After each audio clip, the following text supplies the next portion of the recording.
So what you're seeing is a Commodore that I recently got. I was going to use it to show how to retrobright a darkened bread bin back to, close to the original color. When I first looked at this, I thought, I saw pictures of the bottom and it looked like it had the shield still on, and I'm thinking, great, no one's touched this yet. But when I took it apart, I find that, yeah, the shield was on the bottom of the board, but someone had soldered it back on. The board was obviously worked on. The CIA chip has been replaced. Plugged it in, did my test, found that it had a black and white picture and a lot of rust underneath. So took the shield off. Some of the rust got onto the board, but started troubleshooting why I was getting a black and white video. So I'll jump to that later in this. Before getting to that piece of it, I started doing the retrobrighting process, which was the original intent of this video. So I'm gonna kind of jump a little around, but let's start with the retrobrighting video that I was first going to show you. Stick with it because you'll see the twisty turns that ended up happening and what I think is a pretty cool final result. I'm going to go ahead and retrobright. The interesting thing about this, though, is this is the original keyboard that came with it. The keyboard is a complete mess, just like the motherboard was.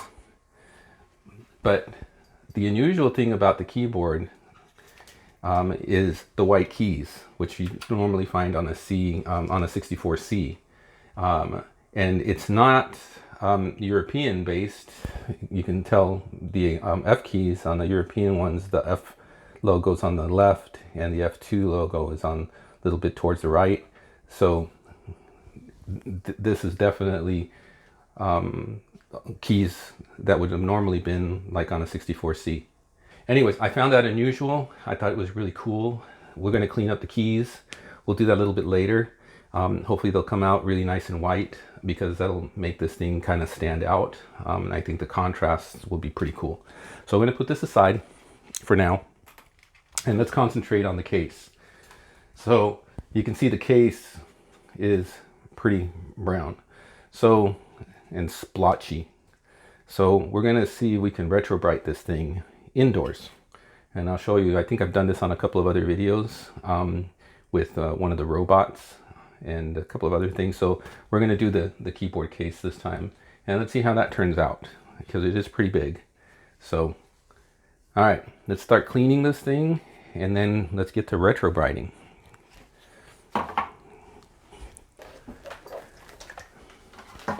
So I use glass cleaner. I have alcohol, 99%, but the alcohol, the glass cleaner just works a heck of a lot better. Worst case scenario, what I'll do when I find spots that are hard to get out is I'll use Bartender's Friend, which is a powder, but it kind of rubs in a bit. So we're going to do this first here with the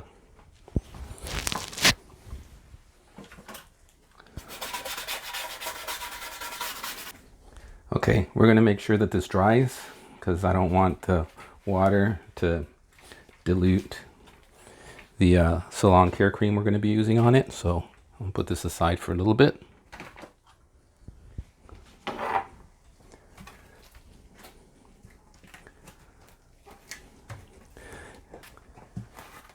So we'll leave this to dry for a little bit as well. Now I want to show you something kind of cool.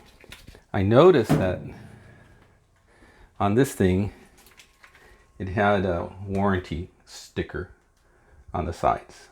I want to leave the warranty sticker on. I think it's kind of cool. But on this side, it had peeled off. And the sticky part sometimes is hard to take off. So we're going to try a couple of things. The first thing a lot of folks do, myself included, is I'll use WD-40 and I'll let WD-40 kind of sink in and then start wiping off the residue, the sticky residue for the WD-40. But before I do that, let's try something a little bit different because this is sticky residue. And what I found works pretty good on sticky residue is lighter fluid. So why don't we try the lighter fluid here and see what happens.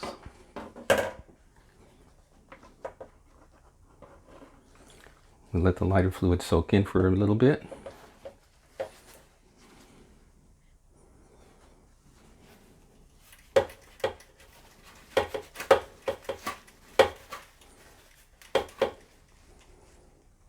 Can you see the effectiveness? It's pretty cool, huh? I use a lighter fluid on plastics, on light, thin plastics. I've even used it on cardboard, like blisters for like Hot Wheels and stuff, and you know, that have the price tag residue on them. And the lighter fluid doesn't seem to bother the cardboard, and you can see there, completely gone. It's discolored only because the sticker was there, and obviously the color started, you know, getting darker around the sticker that was covering up this piece. So, but there is just a little tiny bit of sticker residue that I'll get off here real quick by rubbing a little harder. Maybe one more little pass of lighter fluid, and then we'll be good to go. Look at that. So, hope that's a tip that you might have picked up that you didn't know about, because these videos are all about learning a little bit, right?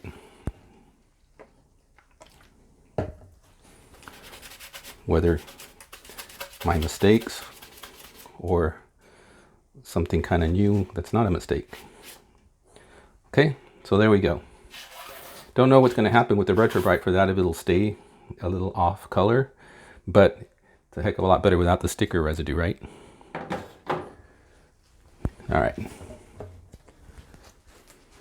right, so now let's get to Retrobrighting. I'm using the Salon Care 40 cream. Some people use the liquid with water and they pour it into the water and let it go underneath the water. What I found, let me shake this a little bit, is that for Retrobrighting, in my own experience, and this might not be completely accurate, but it's just what I've witnessed, and maybe it's just coincidence, I don't know. But the Retrobrighting requires heat and UV light with this hydrogen peroxide. So when people put these out in the sun, you're basically doing two things. It's not the sunlight in itself, it's the UV light that's helping it react, but it's also the heat from the sun. That's why some folks, when they put it out in the overcast days, there's not enough heat. Even though there's UV light, there's not enough heat to make the hydrogen peroxide actually react. So I think that's one key thing. All right. So I've poured this in a cup here, and we're going to start on this side, and I'll show you why.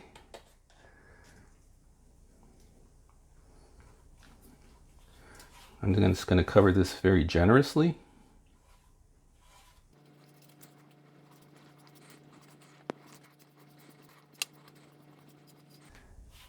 Okay, we're going to start there.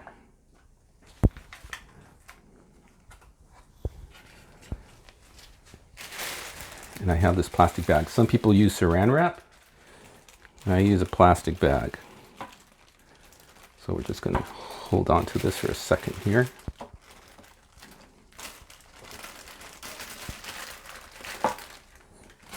Cover the rest of it.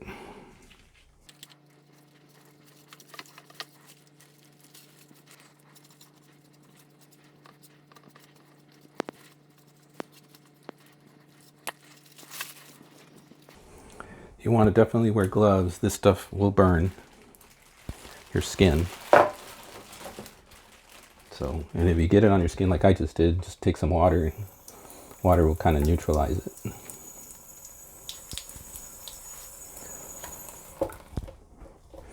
Fortunately, I have hairy arms, so that kind of protects my skin.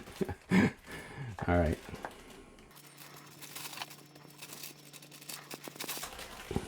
Okay. So then the thing is to try to seal the bag, and I'm going to just seal it like so, just keeping the thing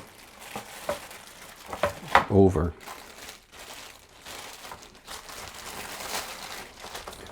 And that way it keeps the moisture in. That's the other key. You want to keep the moisture in. Don't let the moisture come out. Okay. All right.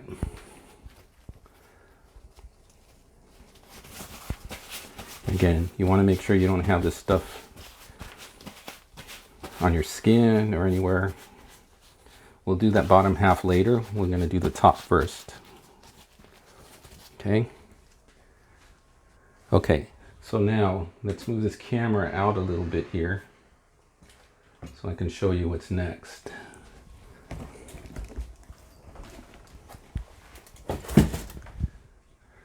I have this box.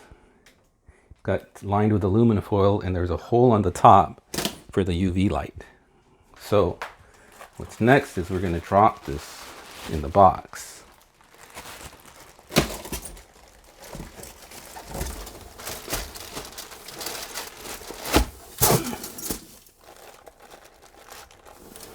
Like so. Close the lid.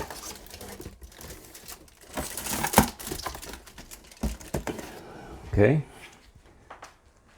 And let me get the UV light here. Let me take off these gloves. Okay, the UV light I use the same light that I use for hardening my resin, my 3D resin prints.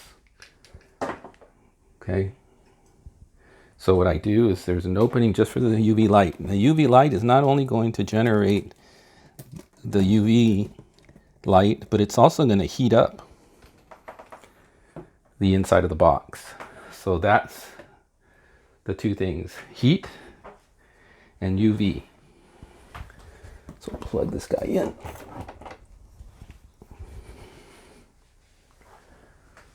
Okay, so this guy is plugged in, it's going, and so we're just going to just keep it aside for about 24 hours. And then let's take a look at it tomorrow and see where we're at. In the meantime, once that's done, we'll do the bottom. And in the meantime, let's go ahead and clean this keyboard up. Okay, so now let's get to the keyboard. So for the keyboard, I take the keys out with this thing. These two little metal things here just slide over and under the keys, and then you basically pop the key off. Makes it really easy. You don't want to do this with a knife or whatever. You run the risk of breaking the little stem. So we're going to start pulling these keys off. And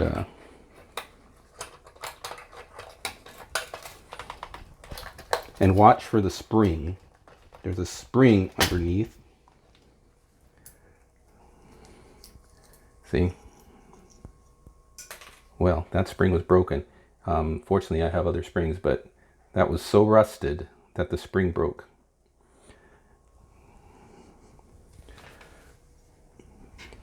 You can see the rust damage.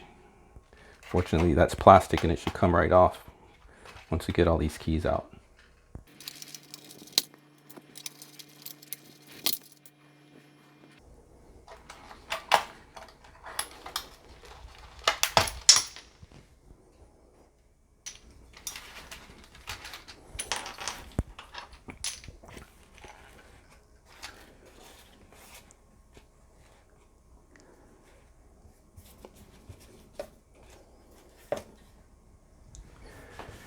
Okay, so what I've got now is all the keys. I'm going to clean them individually. I'm going to put the springs in alcohol and let them just stay dipped in there for a little bit, maybe overnight. And then the keyboard. So this shift lock key here, let me take this off. Doesn't have a spring, and it's a little switch. If you needed to replace it, you'd have to unsolder the bottom here, and it'll just slide right out. If you take the keyboard backing off, and I don't know we're going to take this whole thing off because this doesn't look. Well, maybe we might. We'll take that off and take a look at what we have inside underneath. And then as far as this guy is concerned, you just got to be real careful with this. There's a little metal piece that's underneath. and you don't want to break this. So I don't know if the camera can pick this up, but see, there's a little thing right there where that little bar snaps in. So you're just going to pop it out.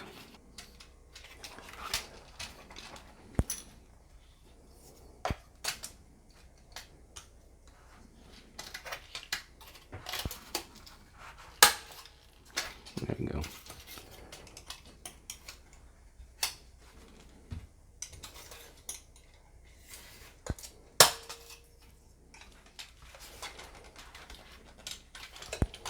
Okay, once I pop the little metal bracket off,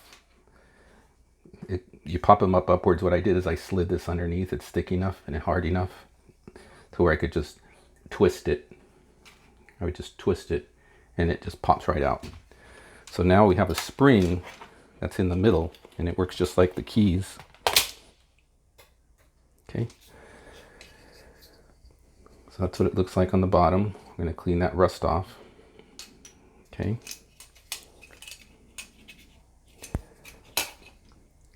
And then the spring is, okay. And this spring you kind of want to set aside. I found that this spring here seems to be just a little bit longer than the keys.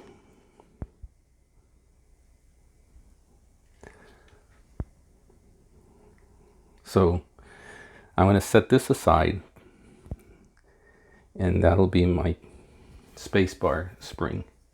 Okay. So now that we've got this, let's go ahead and clean this up. This looks a mess. So again, glass cleaner.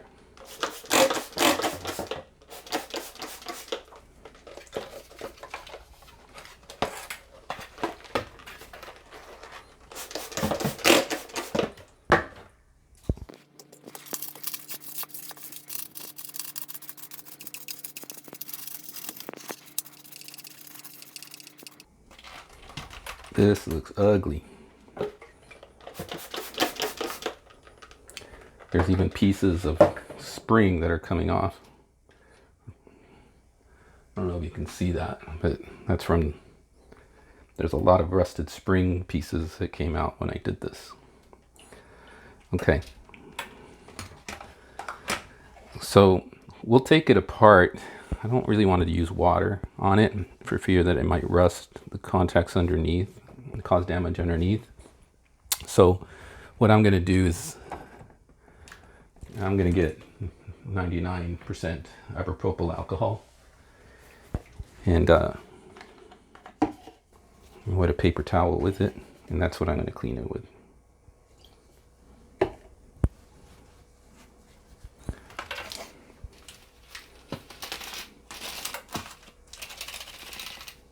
Look at that. Little pieces of spring still coming off.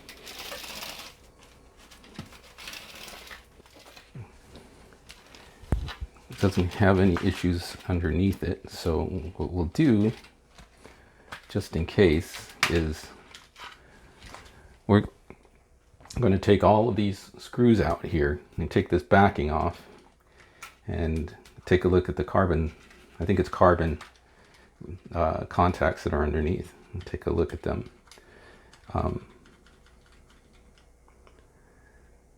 Otherwise, you know, we run the risk of putting all the keys back on, finding that some of the keys don't work, and that would really suck, because then we have to start taking keys off all over again in order to take the back off. So let's just do it one step at a time.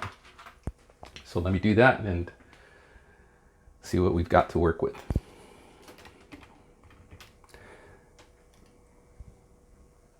Okay, so now I'm going to clean the keyboard keys. So what I have here is a mixture of simple green and distilled water. Okay, so I'm going to put that in here. I'm going to fill this to the water mark with distilled water, and then we'll just go ahead and turn this thing on.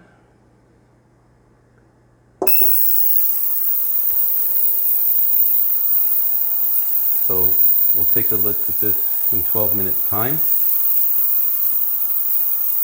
and see if it was effective or not. So be right back. Okay, so this is done,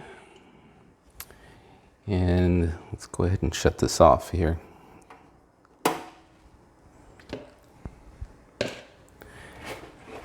And let's take a look at a couple of pieces and see how well this did.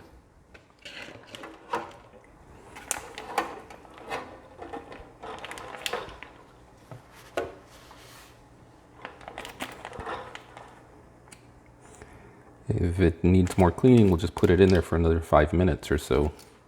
Let's take a look at the space bar. So you always want to rinse these, not let them dry, or at least clean them, because otherwise they'll leave a little film. But yeah, this stuff is cleaned up really, really nice.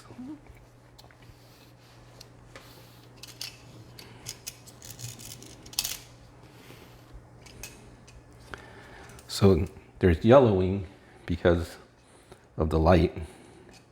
So we can always we can always retrobright these. So a little bit of rust right here, which we'll take off with rust cleaner. But outside of that, this is about as clean as we're going to get. So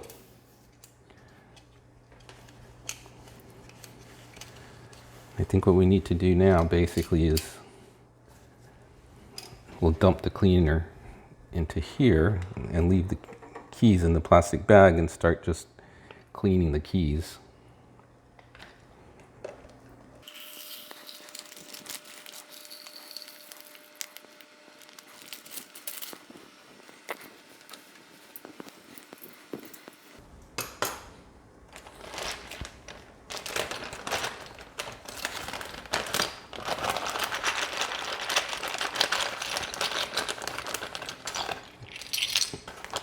Again, the keys look clean, but they have yellowing, so I don't know if I want to retrobright,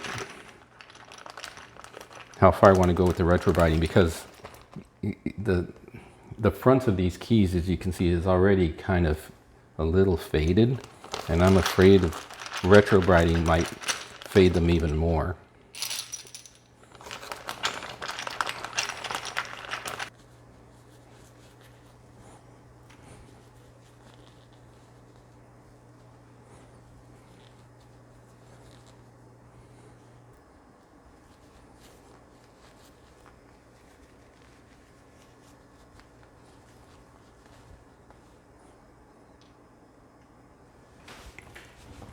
Okay, so that's all the keys cleaned.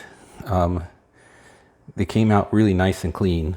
Like I said, I don't know if I really want to go and retrobright the keys. They have some yellowing, but it's very minor.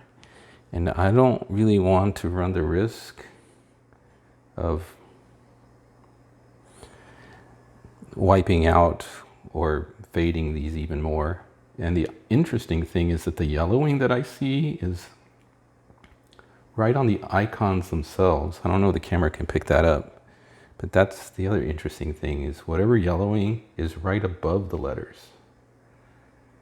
So I'm thinking I'm just going to leave these the way they are. They don't look bad at all. They're very clean. So the only thing I'm going to do is just basically fix this, the corner of this. I'll sand it down and polish it up. If I can't find another one of these keys in this color. And even if I do, I might have to buy all 4 function keys so the colors match. So anyways, we'll attack that. We'll see how that goes. In the meantime, the liquid here can be reused. So I'm going to put a cap on that. And yeah, so let's go take a look at the inside of the keyboard now. Okay, so let's take apart the keyboard here so we can look at the back of it. I've already unsoldered these 2 leads here, and you need to unsolder them in order to be able to lift off the board. So we got all of these screws now that we have to unscrew. It's a lot of screws, so bear with me here.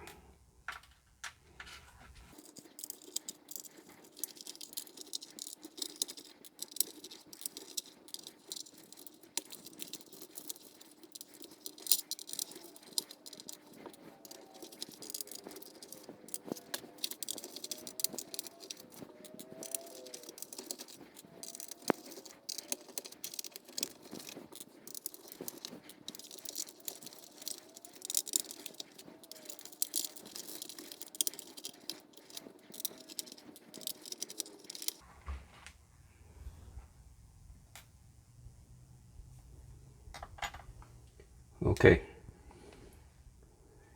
so here we go. Let's see how bad the board is here.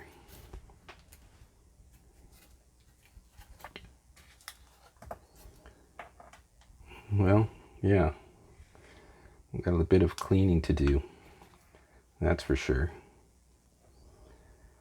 So let's get some alcohol here. Now, there's also a lot of stuff in here as well that we'll have to clean, and maybe even go individually and clean all of these.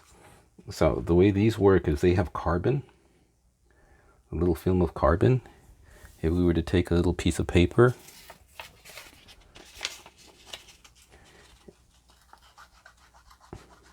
we can just clean it like this. You can see the little dirt marks that are on there. So I may end up going through each individual one of these and cleaning those out, but this keyboard for sure needs cleaning. So yeah, let me get some alcohol here. Actually, what I'm going to do instead of alcohol, I'm going to use this contact cleaner, and I'm going to put it on a microfiber cloth, and let's go that route first. You want to be really gentle with these. Yeah, it's a lot of dirt.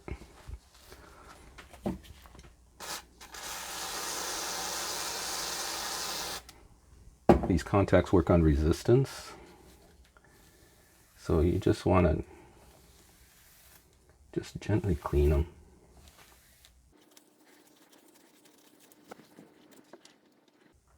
Okay, that looks pretty clean to me. So let's do the same for these guys.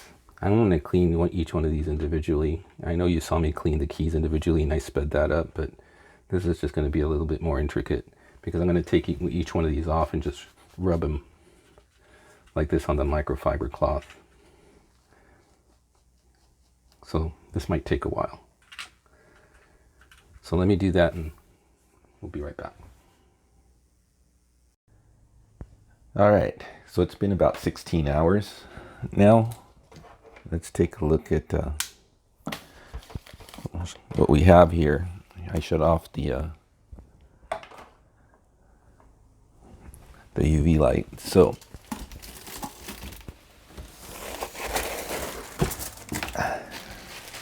well, this looks pretty good. It lightened up considerably.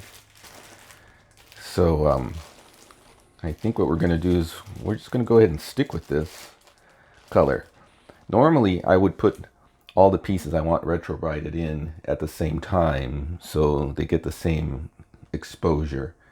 In this case, obviously the box wasn't big enough to fit the bottom and the top. So what I'm going to do is I'm going to put the bottom piece in, and here's to give you an idea of the difference in the color. This front piece of the bottom was what the tint of the color was on the top. So you can see huge difference. And this was all done indoors. No need to do it outdoors. So what I'm going to do is I'm going to go ahead and put this guy in. The bottom is pretty darned close to what the original color is supposed to be. Well, if you can assume the bottom is the original color, which it's close to that. So the only thing we're going to do is on this one is monitor the color change on the front piece, and see how close we can get to the brightness of this. So we'll put it in there and I'll check it in like about, maybe 12 hours. I'll check it at 8 hours and at 12 hours and at 16 hours and see how close we are to this before I take this one out. So I'm going to go ahead, let's clean this guy up here. I'll show you that. And then I won't bore you with how I'm going to spread the hydrogen peroxide over the bottom. I'll just take video of me putting it in there, and yeah, and then we'll come back. So let's see about cleaning this guy up here. Okay. So there's my Retrobrighting experience. So I'm going to do the back. I won't bore you with that. You get the gist of it, just from me doing the front. So I'm going to do the back side next. I'm going to put this back in with the back side against the wall of the box, just to get some of the splotchiness off the front here. And then, yeah, so I'll continue this video when this is done, and we're ready to put this whole thing back together again. All right. So there you go. Stay tuned. Okay, I'm outside here today because what I decided to do with this is, unfortunately, I left it in the hydrogen peroxide too long, and this is what happens. It gets way too white, and it has little splotches on it. I had tried to go in there for a second attempt to get some of the smaller blotches out, and I forgot about it, and that's what happens. So there you go. These videos are part of an instructional thing of learn from my mistakes. So when you're retrobrighting, always keep an eye on your product. Look at it like every hour or every couple of hours. Anyways, what I'm going to do is I'm going to take this opportunity, actually, because I've always wanted to do this. I'm going to go ahead and I'm going to paint this. I'll leave you till the end to see the color that I'm going to end up with.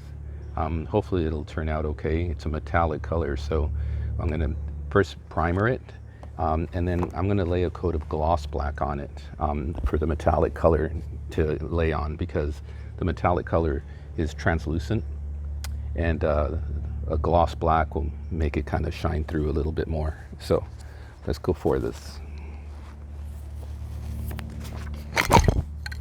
So what I do is I'm going to primer it with flat black, and what I do with these, after I shake it for a few minutes, is I put it in hot water, and and it heats it up a little bit and makes the paint flow a little better. Primer usually doesn't need that, but the regular paints, usually it helps.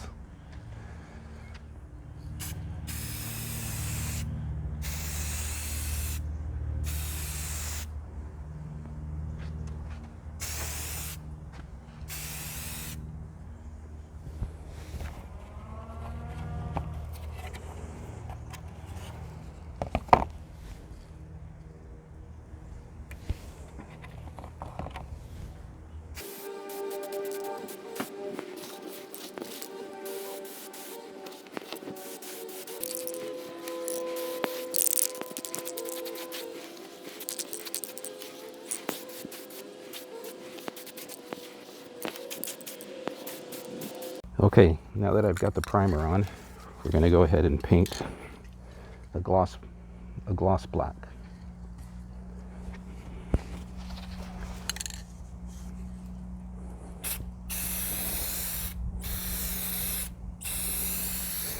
Now the primer, you can be a little generous. The paint doesn't run really easy and it dries fast. But the regular paint, you have to be careful of the runs. That sounded funny. You have to be careful of it running. So you don't want to do heavy coats. Just light spray coats. Okay, after I laid the black primer, the black gloss coat, I didn't show you this, but I laid this metallic aluminum. And basically I don't cover the whole thing and saturate it. I just do some little cloudy, fine mists of it against the black chrome. I know the camera can't pick it up, but there is some black that you see along with the metallic aluminum. So this is going to be the backing for the metallic red that we're going to start spraying. So basically it's going to be two mist coats of it, light coats, and then one heavy one, 10 minutes apart. And it's not heavy, I should say. It's a kind of a medium coat. You'll see what happens with the color. But you have to do it 10 minutes apart, and you have to get it all done within an hour's time. That's according to the instructions on the can. So that's what we're going to do right now.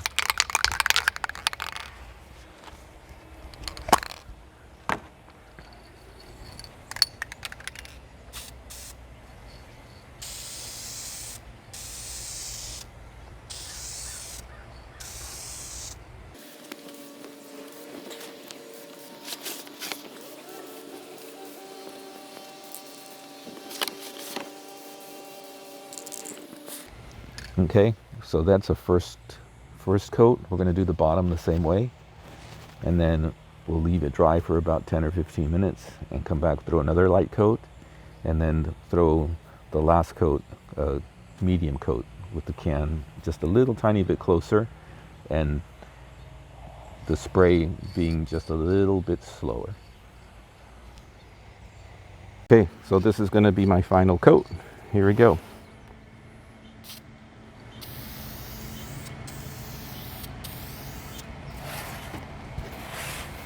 Okay, just wanted to show you where we were at. So I've let this dry for about an hour, and I think I don't need any more coats on this. I wanted to show you this in the sunlight.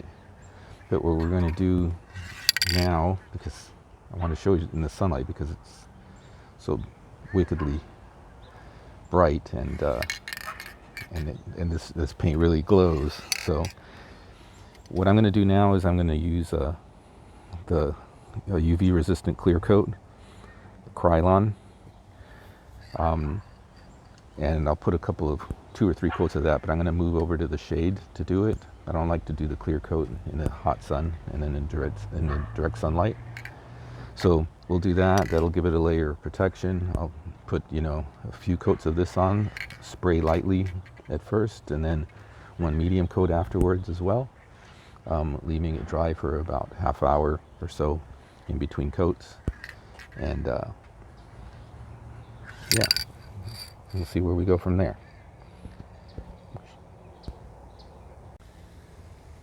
Okay, so this is it with the final clear coats on. There's 3 clear coats, and I think you can see just how beautiful this looks in the sun, in the bright light.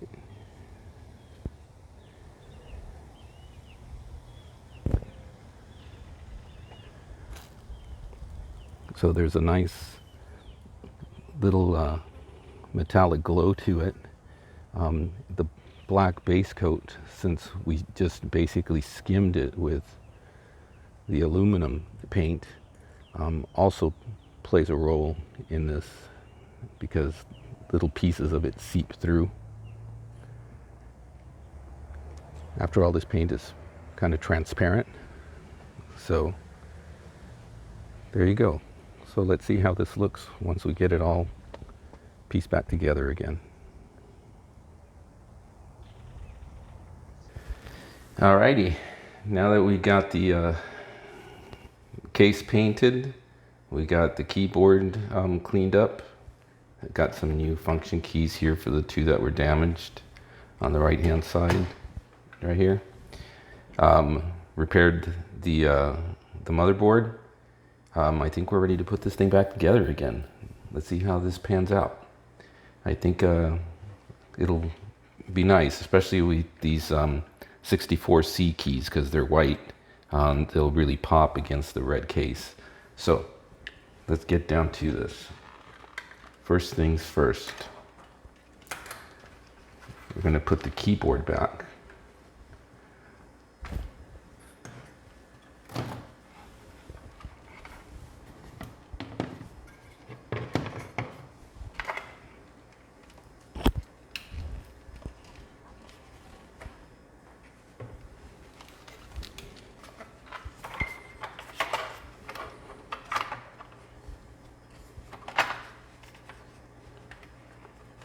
So we got 2, 4, 6, 8 screws here for the keyboard.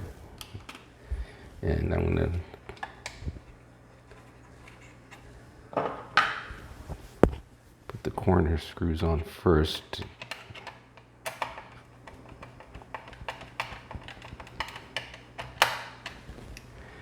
When you're putting these screws on, I think I've made mention this before in many things that I've done already, make sure that you turn a little counterclockwise until you hear a click, and that way you know that you're on the same thread pattern. There we go. That way you don't cross thread, especially these Commodores. My goodness, if you look at these stands the wrong way, they'll crack. The Commodore plastic, especially after all of these years, is very, very brittle. So you don't want to over tighten either. I usually just kind of hand tighten.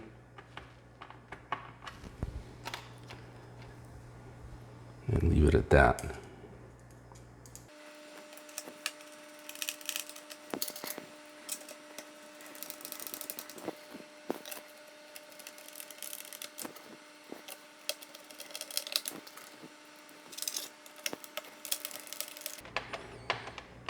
Okay.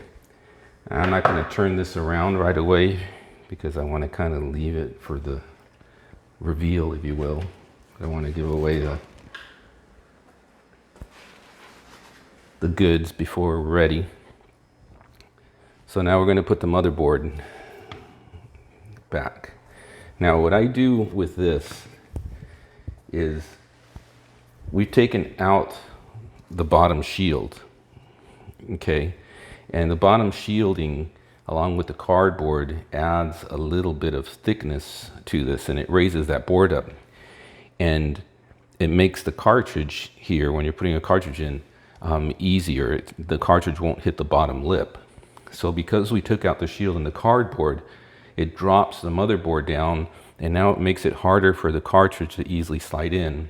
So what I do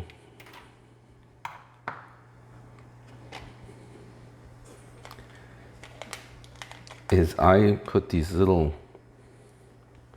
see if you can see these little rubber grommets underneath the motherboard, and they're a few millimeters thick, and it props a motherboard up enough to where the cartridge can clear the bottom lip of that rear of the case there. So that's what I'm doing here.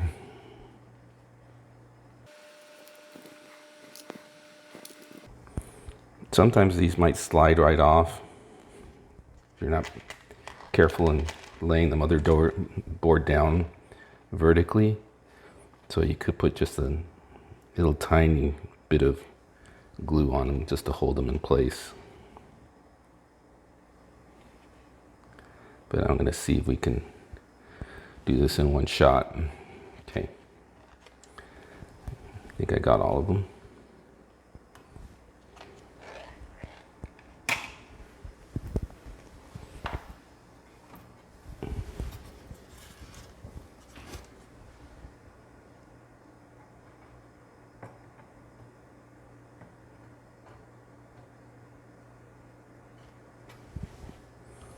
Okay, now we can screw this down. I think you already noticed that I didn't paint the inside. I didn't go all out and paint the inside the same like I did the outside, and primarily because, hell, no one sees the inside. So it's covered up. So I didn't want to bother going through all of that.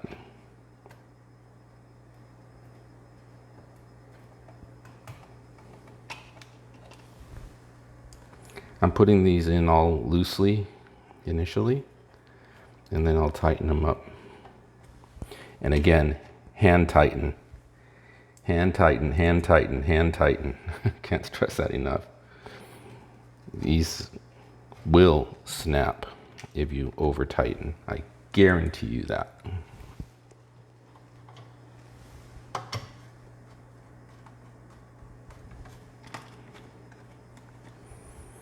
Okay, we had one more. Don't remember where it was, if it was here.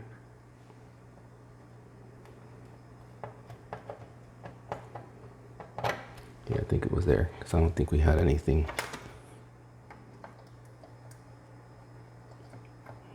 Yeah, I guess we had one more there. Did I leave out a washer? 2, 3, 4, 5, 6. No, I didn't. 7. Okay. So now I'm just going to hand tighten these.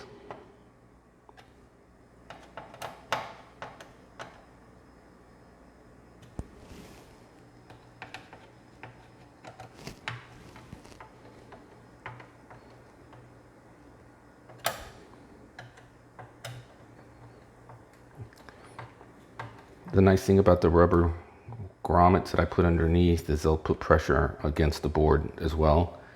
So if you just hand tighten them, you don't run the risk of having the screws get loose really easy, because the rubber washer's pressuring the board up.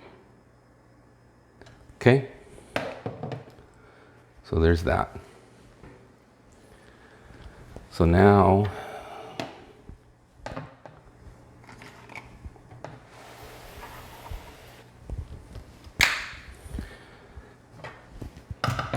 I'm going to put the LED light on and try not to show you the front of this, at least not yet.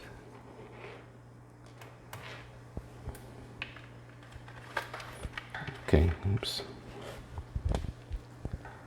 So there's the LED holder that goes on the front.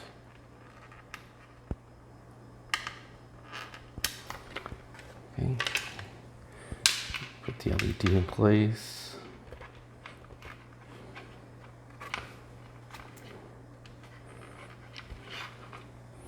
And there's a little plastic lock that squeezes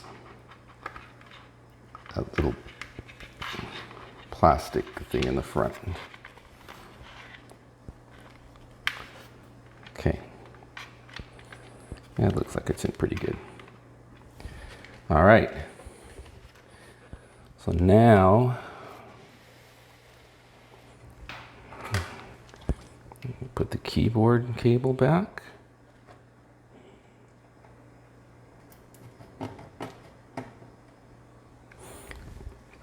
And by the way, I have already tested this board before doing all of this. So don't want you to think this is going to all be for nothing. Okay.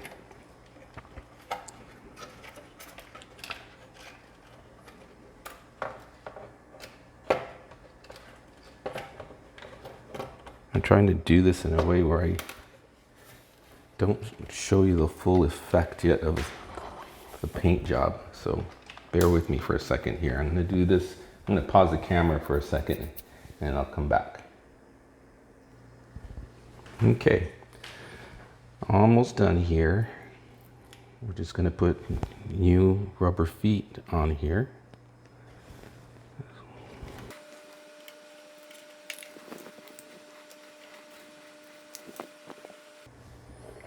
All right, so let's take a look at this, shall we?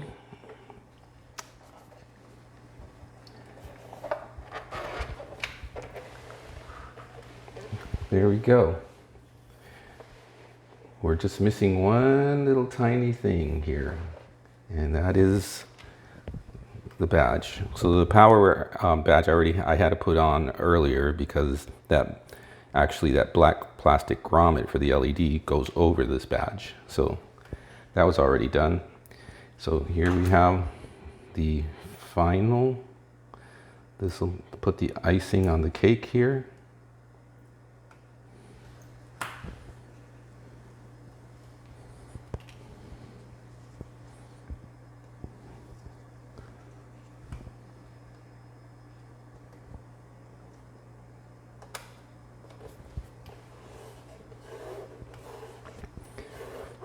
All right, so there you have it. I don't need this anymore.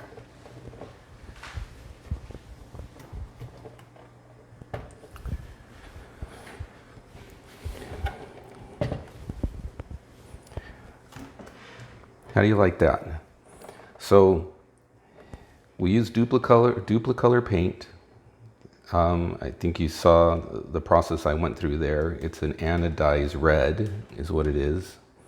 And there's the primer, the black, the red, clear coat. You saw that whole thing. So I know this probably might anger purists, but again, we did kind of ruin the case with the bad retrobrighting that we did. So, you know, I don't think I had much of a choice but to do something with it.